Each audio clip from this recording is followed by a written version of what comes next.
Hey everyone, Grim here. We're on episode 12 of Magical Meditations with Maia Toll. Today's episode is Create Space, Raspberry, Rubus species. As always, the artwork, beautiful.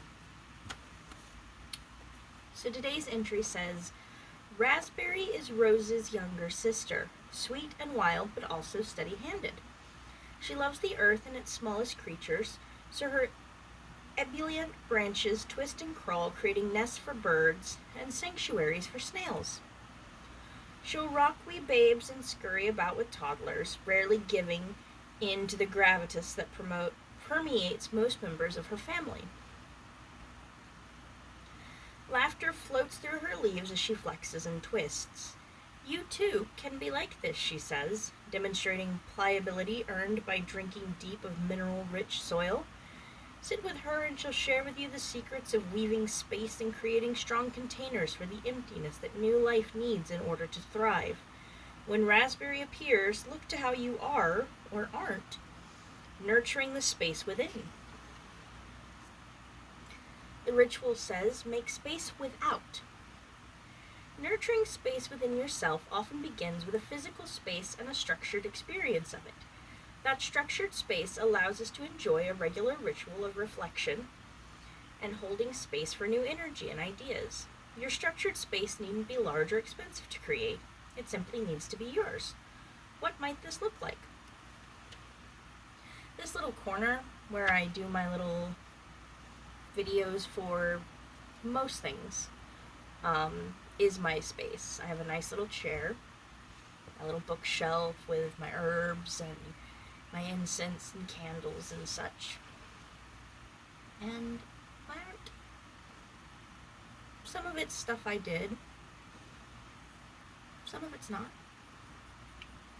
But it is special. So what might this look like? A special chair with a side table for tea and reflection, a corner in the garage or a basement turned into an art studio, a bit of garden to plant as you wish. I need to check on my carrots. A clear spot on top of the fridge where your altar is, out of reach of tiny hands. The reflection says, hold space within. We often don't make space for ourselves in our daily lives, or create a structure that lets us grow and fully express our dreams. Before creating in the world, Raspberry teaches we must learn to hold space within. Is there room in your mind and heart, or are your thoughts filled with needs and schedules of others? Do you have guilt or other toxic thoughts popping up when you contemplate claiming space, mental, physical, or emotional, for yourself? Are you fearful of taking up too much space, intellectually or physically? Picture your creative womb as a place of starlight or forest loam, of ocean waves or sunlit meadows. Use whatever metaphor speaks to you. Step into this internal landscape. Notice its natural edges, the place where the trees end or the ocean recedes. Trace these boundaries, affirming that you hold the space within sacred and safe.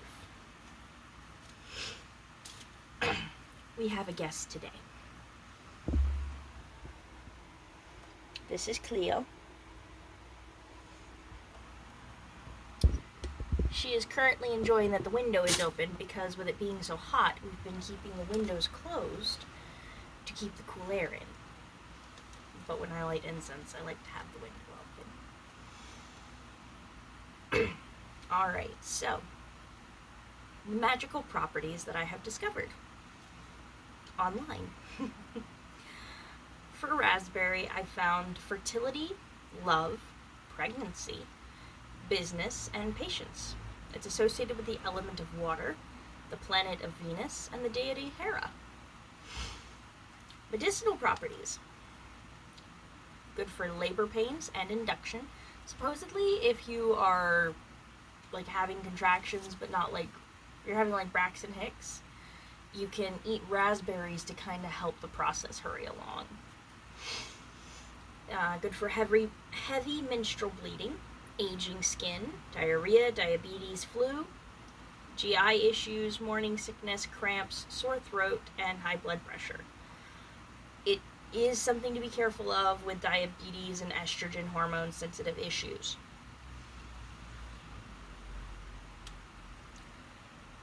quote that I have is, "Galaxy's center tastes of raspberries and smells of rum, say astronomers." Ian Sample. Now, interestingly enough, I don't have any notes here on whether or not raspberries are toxic. But on the previous page, when we talked about roses, roses are non-toxic. And since raspberries are members of the rose family, I think it's pretty safe to assume that raspberries are also considered mostly non-toxic.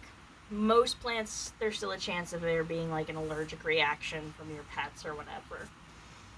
But with that said, I believe raspberries are one of the fruits that are pretty safe for animals.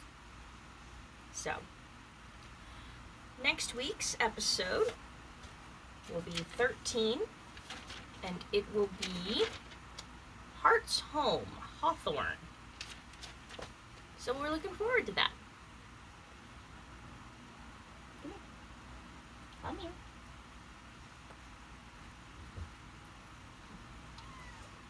Say bye to the people.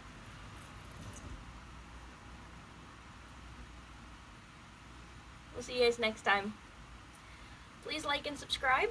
If you have any questions or comments or suggestions, please leave us a message, and we'll see you next week. Bye.